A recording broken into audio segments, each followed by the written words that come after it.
Saudações, meus queridos, bem-vindo a mais uma aula. Nesse vídeo nós vamos trabalhar agora sobre trigonometria. Nós tivemos aulas anteriores em que nós falamos sobre o eixo do seno, do cosseno, no ciclo trigonométrico, e também falamos sobre o eixo das tangentes. E que nesses eixos a gente tem a liberdade de fazer a leitura para qualquer ângulo dentro de uma volta de 360 graus. Vimos também que se esse ângulo for maior do que 360, também não tem problema. Se for um ângulo maior do que isso, a gente vai definir a primeira determinação positiva, que é dividir o ângulo por 360 e considerar o resto. Nessa divisão, nós teremos o quociente como o número de voltas que o ângulo está dando e o resto é exatamente a posição em que o ângulo vai parar. E em cima dessa posição, a gente vai poder fazer a leitura de seno, cosseno e também da tangente. Agora, para continuar esse assunto de trigonometria, eu quero apresentar para vocês aqui a relação fundamental da trigonometria, ok? Nós vamos trabalhar aqui uma série de exercícios de forma a fazer essa apresentação dessa nova relação, ok? Começando com essa atividade aqui, ó. Olha para o quadro, você aí, ó, aluno do segundo ano do ICJ, turma de 2020, esse exercício para vocês não é novidade, já fizemos isso em outras aulas. Eu queria então abordar com vocês a resolução dessa questão. Eu tenho aqui uma função real, certo? No caso, o x pode ser qualquer número real que nós conhecemos e o resultado também pode ser dado como número real, ok? A função é dada assim, ó, f de x é igual seno ao quadrado de x mais cosseno ao quadrado de x. Perceba que o mesmo x que aparece aqui dentro do parênteses, ok? É o x que aparece no seno e também no cosseno. Em outras palavras, o que essa função está mandando a gente fazer?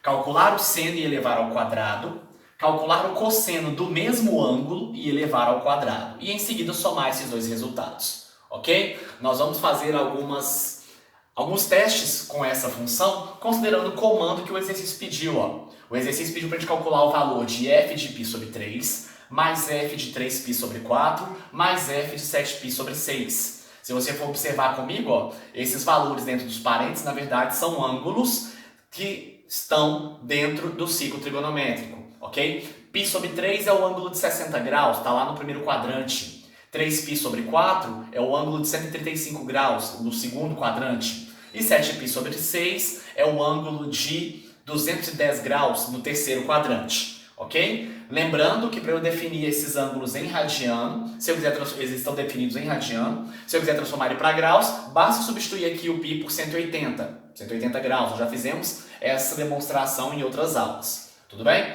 O que nós vamos fazer então aqui é calcular quanto que vale cada um desses itens baseado na função que nós temos que estudar e em seguida somar os resultados disponíveis, tudo bem? Vão comigo então aqui, ó, começando pelo f de π sobre 3. Como eu falei, π sobre 3, no caso, é o ângulo de 60 graus. Então, eu vou fazer aqui f de 60. E aí, o que eu tenho que escrever? Eu tenho que escrever o seno de 60 ao quadrado, mais cosseno de 60 também ao quadrado. Eu quero que você perceba que o que está sendo elevado ao quadrado aqui não é o ângulo, mas sim o seno desse ângulo. Ok? Nesse caso, você vai lá no ciclo trigonométrico fazer a leitura do seno de 60 e esse resultado vai ser elevado ao quadrado. Por favor, não confunda em fazer 60 elevado ao quadrado. 60 elevado ao quadrado vai dar 3.600. 3.600 graus vai dar exatamente 10 voltas e vai parar em cima do ângulo zero. E não é essa a estratégia que nós estamos usando aqui. Tudo bem? Nesse caso, é o seno de 60 que vai ser elevado ao quadrado. Olhando no ciclo, né, ou daquela tabelinha de ângulos notáveis de trigonometria que nós aprendemos lá no nono ano, no ensino fundamental, a gente sabe que o seno de 60 ele é raiz de 3 sobre 2. Aí eu elevo esse seno ao quadrado. E o cosseno de 60, nessa mesma tabela, ou então no ciclo trigonométrico, é 1/2, ok? Que aqui vai ser elevado ao quadrado, porque a função está mandando fazer com que o valor do seno seja elevado ao quadrado. Tudo bem? E aí, olha o que eu tenho. Essa conta vai me dar 3/4 quando eu resolvo a primeira potência e vai me dar 1/4 quando eu resolvo a segunda potência. E quando eu somo 3/4 mais 1/4, isso aqui vai dar para mim 1 inteiro. Que afinal de contas o 4 embaixo permanece, né? Não precisa nem tirar MMC aqui. E é simplesmente somar os números de cima, os numeradores. 3 mais 1 vai dar 4. 4 sobre 4, 1 inteiro. Beleza? Eu quero agora fazer a segunda parte do exercício. A segunda parte agora é fazer o cálculo com f de 3π sobre 4. O cálculo com o primeiro já foi feito. Vamos agora então fazer o f de 3π sobre 4 aqui, ó. 3π sobre 4 vai ser então, como eu falei no início agora há pouco, que é o f de 135 graus. 135 graus é o correspondente do 45 lá no segundo quadrante. E aí, então eu vou fazer então, ó, seno ao quadrado de 135 graus e cosseno ao quadrado de 135 graus. Lá no ciclo, agora a tabela não vai ajudar muita coisa mais, a gente tem que ir no ciclo trigonométrico. E aí então, no ciclo trigonométrico, o seno de 135 graus é raiz de 2 sobre 2. Até coincide, né, com o seno de 45 que nós já conhecemos. E aqui eu vou colocar o cosseno de 135 graus, que nesse caso é negativo. Raiz de 2 sobre 2, ao quadrado. Aí, somando, resolvendo as potências, de novo, olha só. Raiz de 2 sobre 2. Se eu elevar ao quadrado, eu vou ter 2 quartos. E eu faço a mesma coisa na segunda potência. Vai dar até o mesmo resultado, 2 quartos também. E nesse caso, o resultado fica positivo, porque esse menos ao quadrado vai ficar positivo pra gente também, isso não tem problema. E aí, no caso, 2 quartos mais 2 quartos vai dar de novo 1 inteiro. Ok? Então, perceba que até agora já temos 2 resultados já resolvidos. O primeiro resultado deu 1 inteiro, o segundo resultado deu 1 inteiro também. Ok? O que nós vamos agora para finalizar a questão é calcular a terceira parte do problema, que é o f de 7π sobre 6. Fazendo então aqui, 7π sobre 6 então. 7π sobre 6, se eu for transformar em graus, é 210. Eu faço questão de transformar em graus, gente, pelo fato de eu acho a leitura em graus mais fácil. Se você já está acostumado com a leitura em radiano, fica à vontade. Esse passo aqui você poderia ter omitido, já ir fazendo substituição logo de cara. Beleza? Aqui no caso, eu vou escrever então seno ao quadrado de 210 mais cosseno ao quadrado de 210. Esse 210 graus, né, ou 7π sobre 6 que seja, ele é o correspondente do ângulo de 30 graus lá no terceiro quadrante. E no terceiro quadrante, tanto o seno quanto o cosseno são negativos. Vou copiar esses valores então aqui agora, ó. O seno de 210, esse seno de 210, ele vai ser menos meio elevado ao quadrado. E o cosseno de 210 vai ser menos raiz de 3 elevado ao quadrado. Tudo bem? Aí, resolvendo as potências, olha o que eu tenho. Esse menos ao quadrado vai ficar positivo. Então, eu vou ter 1 meio elevado ao quadrado positivo, vai dar 1 quarto, então. Ok? E esse menos raiz de 3 sobre 2 ao quadrado também vai ficar positivo. Eu vou ter, então, aqui 3 quartos. E a gente vê que esse resultado até coincide com o primeiro que nós tínhamos calculado, né? 3 quartos mais 1 quarto, aqui só mudou a ordem. E na soma, essa ordem é irrelevante. Aí, no caso, a resposta, então, aqui para esse item também vai ser 1 inteiro. E aí, vocês perceberam em que as nossas 3 respostas deram o mesmo resultado. Nossos 3 cálculos aqui, cada um deles deu 1 inteiro como resposta. Então, a resposta final para o meu exercício vai ser, então, 1 inteiro 3 vezes. No caso, 3. Ok? O exercício pediu o valor da expressão. O valor da expressão, no caso, é somar os 3 resultados, que vai dar 3 inteiros. E, além disso, eu vou generalizar uma coisa aqui, ó. Olha só, eu vou escrever o seguinte. Eu vou escrever que esse seno ao quadrado, que é essa função, seno ao quadrado de x mais cosseno ao quadrado de x, ela está dando como resposta sempre o número 1. Foi o que vocês viram aqui, ó. Eu fiz 3 testes, ok? Fiz o teste usando π sobre 3, a resposta deu 1. Um teste usando 3π sobre 4, a resposta deu 1 novamente. E o teste usando 7π sobre 6, a resposta novamente 1 inteiro. E aí nós estamos escrevendo isso aqui, ó. Isso aqui vai ser uma generalização. Na verdade, é o que eu estou apresentando para vocês. Essa função f que nós estamos usando aqui, ó, na verdade, ela é a minha relação trigonométrica fundamental. Ok? O título que a gente tem na matéria aqui, ela se reside nesse pedaço, ó, né? nesse destaque que eu estou fazendo. Seno ao quadrado de x mais cosseno ao quadrado de x é igual a 1. Talvez você possa achar estranho, porque como é que eu vou tirar uma conclusão disso usando apenas 3 valores para testar? Espera só um pouquinho que eu vou mostrar para você, né, no desenho do ciclo trigonométrico, que tem como nós provarmos que essa conta sempre vai dar 1 para qualquer valor de x que você quiser trabalhar. Tá bom? Espera só um pouquinho que eu vou apagar o quadro. Vamos lá, galera, retomando. Agora eu vou mostrar para vocês por que que aquela função que nós vimos no exemplo anterior, eu poderia dizer que ela já tem um valor definido para qualquer valor de x, para qualquer ângulo que nós quiséssemos trabalhar. Eu estou generalizando o seguinte, olha nosso ciclo trigonométrico desenhado aqui, certo? Estou no item 2 agora da nossa aula, que é a demonstração da propriedade fundamental. E nessa demonstração a gente vai usar esse desenho, vamos usar o ciclo trigonométrico. Nós sabemos que o eixo horizontal é o eixo dos cossenos e que o eixo vertical é o eixo dos senos. Isso pra gente não é novidade. E nós sabemos que esse círculo vai ter raio número de uma unidade. Ok? Esse círculo, esse tamanho aqui pra gente não é estranho também não. Afinal, quando aprendemos sobre o ciclo trigonométrico, nós vimos que esse ponto aqui no ângulo zero tinha coordenadas 1 e 0, vamos escrever aqui, né? Deixa eu mudar de cor.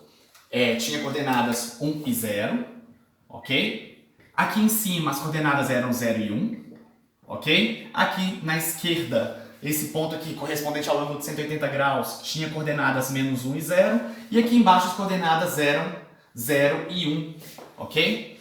Detalhe que essas coordenadas têm seus significados, né? O primeiro valor sempre se refere ao cosseno, enquanto o segundo valor sempre vai se referir ao seno, ok? Perceba que em todos esses pares que eu escrevi, se eu fazer seno ao quadrado mais cosseno ao quadrado, a resposta sempre vai dar 1 inteiro.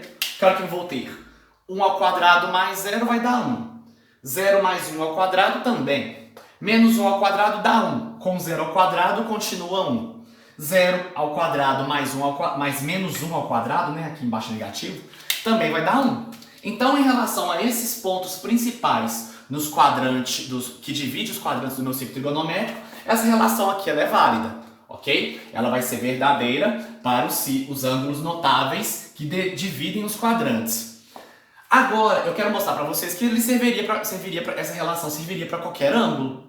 Olha só o nosso desenho aqui, ó. Eu estou marcando aqui um ângulo alfa, certo? Esse ângulo alfa, ele está marcado então aqui em cima do ponto da circunferência trigonométrica. Eu marquei um ponto P. Nós sabemos que esse ponto P tem coordenadas x e y. Vamos escrever aqui, ó. Esse ponto P com coordenadas x e y. E nós sabemos que esse x ele representa o cosseno de alfa, enquanto o y vai representar o seno de alfa. Isso pra gente não é novidade. Tudo bem? Eu quero mostrar para vocês o seguinte. Imagina que eu vou traçar aqui uma perpendicular, certo? Destacando exatamente esse triângulo azul aqui. Esse triângulo azul, ele tem, se eu estou pegando um cateto horizontal e um cateto vertical, automaticamente eu vou ter um ângulo de 90 aqui, ok? E eu vou ter esses catetos. Perceba que nesse triângulo, os catetos, a princípio, eu não coloquei os valores dele, mas eu sei que a hipotenusa desse triângulo vale 1. Afinal de contas, essa hipotenusa seria um dos raios do meu círculo aqui. Beleza? Então, eu quero analisar com vocês o seguinte. A gente sabe que esse tamanho aqui, ó, na vertical, ele coincide exatamente com esse tamanho aqui, ó. Olha só, que pra gente, nós sabemos que é o seno de alfa. Ok? E o meu valor de x, ele coincide com essa distância aqui na horizontal, que então, no caso, vai ser o nosso cosseno de alfa. Certinho? Se a gente for analisar, então, esse meu triângulo aqui, ele tem os catetos definidos pelo seno e pelo cosseno. Tudo bem? O seno é o cateto vertical, ó, essas distâncias coincidem, e o meu cosseno é a distância medida na horizontal, no caso, o cateto horizontal. Ok? Então, eu vou até reproduzir esse desenho aqui, ó. Eu tenho aqui o ângulo alfa, né? Vou reproduzir. Eu tenho aqui o ângulo alfa. Eu tenho aqui o ângulo de 90 graus. A hipotenusa vale 1 inteiro. Esse cateto vale cosseno de alfa, enquanto esse cateto vale seno de alfa. Ok? E já que isso é um triângulo com um ângulo de 90 graus, o que vale aqui para a gente trabalhar é o Teorema de Pitágoras. Acompanha comigo. Aplicando o Teorema de Pitágoras aqui, olha o que eu consigo. Eu consigo escrever que cateto ao quadrado mais cateto ao quadrado é igual a hipotenusa ao quadrado. Isso pra gente não é novidade. Pitágoras, isso que a gente traz lá na bagagem desde o ensino fundamental. O nosso cateto aqui, ó, o primeiro cateto que eu vou considerar é o cateto horizontal, que no caso é o cosseno. Vou escrever então cosseno de alfa ao quadrado. E o segundo cateto, consequentemente, vai ser o cateto vertical, que eu vou escrever então como seno ao quadrado, ó, seno de alfa ao quadrado. E a hipotenusa, nesse desenho aqui pra gente, está valendo um inteiro ao quadrado. Tudo bem? E aí, olha o que nós vamos ter. Cosseno de alfa ao quadrado, eu posso escrever como sendo cosseno ao quadrado de alfa. Seno de alfa ao quadrado, eu posso escrever como seno ao quadrado de alfa. E aqui, 1 ao quadrado é simplesmente 1. Tudo bem? Nesse caso, olha a relação fundamental acontecendo. Cosseno ao quadrado mais seno ao quadrado é igual a 1 inteiro. Ok? É a mesma relação que nós escrevemos aqui em cima. Ó. Seno ao quadrado mais cosseno ao quadrado igual a 1. É a mesma relação. Pelo fato de que ser uma soma, dá na mesma, esse resultado aqui continua sendo, vai ser um inteiro, e se eu trocar a ordem dessas parcelas, vai continuar sendo um inteiro, já que a soma ela é comutativa. Beleza?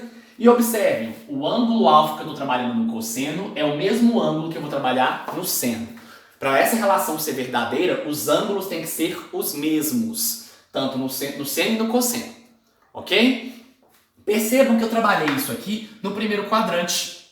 Agora, se eu escolhesse trabalhar no segundo, também daria certo. Acompanha comigo para você ver. Imagina que eu pegar esse ponto aqui, ó, um ponto Q, também com coordenadas x e y. Aí eu tenho aqui esse ponto Q, na verdade eu vou por aqui assim, ó. Esse ponto Q, ele vai ter um ângulo aqui que eu vou chamar de ângulo, todo esse ângulo vermelho, ó, eu vou chamar aqui de ângulo beta. E olha só, se eu pegar esse ângulo Q aqui, ó, esse ponto aqui, ponto Q no terceiro quadrante, certo? E ele deu uma volta, saindo do ângulo zero, né? Para chegar nesse ponto Q, eu percorri um ângulo que eu estou chamando esse ângulo de beta, ok? Esse beta, ele vai ser um correspondente aqui que eu vou chamar de um ângulo desse ângulo aqui, olha só. Olha, atenção aqui. Esse ângulo que eu estou destacando, vou até apagar essa parte vermelhinha aqui, ó. Ok? Esse ângulo aqui no terceiro quadrante. Eu vou tirar esse vermelho daqui para não confundir. Vou pegar só esse ângulo vermelho. Ele eu vou chamar de beta. Ok? Nesse caso, olha o triângulo retângulo aparecendo aqui de novo, ó. Tudo bem? O triângulo retângulo aparecendo outra vez. Eu sei que essa parte aqui é o seno de beta, né? Ele vai ter essa medida aqui no eixo y, ó. Ok? Nesse caso, como ele está na parte de baixo do eixo y, esse seno de beta vai ser um resultado negativo. E eu vou ter aqui na horizontal esse resultado aqui que eu vou chamar de cosseno de beta. Tudo bem? Esse cosseno de beta aqui vai ter também uma medida negativa, já que ele está à esquerda do ciclo trigonométrico. Terceiro quadrante, né? A gente aprendeu que terceiro quadrante, o seno e o cosseno são negativos. E aí, nesse caso, a hipotenusa continua valendo o inteiro. Ok? Se essa hipotenusa continua valendo o inteiro, olha o teorema de Pitágoras funcionando aqui. Cosseno ao quadrado mais seno ao quadrado igual a 1 ao quadrado. Ok? Nesse caso, eu vou ter aqui cosseno ao quadrado de beta mais seno ao quadrado de beta igual a 1 ao quadrado, que eu poderia escrever simplesmente como 1. Perceba que essa versão aqui é a mesma da anterior. A questão agora é que, no caso, eu estou trabalhando com beta, que é um ângulo que no nosso desenho está presente no terceiro quadrante. Ok? O fato desse cosseno e desse seno serem valores negativos não interfere nessa relação, porque, afinal de contas, ao elevar todos esses termos ao quadrado, o sinal deixa de ser um problema para a gente. Tudo bem? Essa relação fundamental ela vai valer para qualquer ângulo que eu quiser trabalhar em qualquer posição do meu ciclo trigonométrico. Sejam eles ângulos notáveis, né? 30, 45 e 60 e os seus derivados, né? Os seus simétricos, vamos falar assim, nos quadrantes seguintes, como também em ângulos que não sejam notáveis, né? Se eu pegar, por exemplo, seno de 20 graus. 20 graus está aqui no primeiro quadrante, mas não é um ângulo notável. Se eu quiser experimentar, essa relação vai funcionar com ele também. Beleza? Aguenta a mão um pouquinho que eu agora vou apagar o quadro para eu passar para vocês algumas aplicações importantes que essa relação fundamental tem para a gente usar. Tá bom?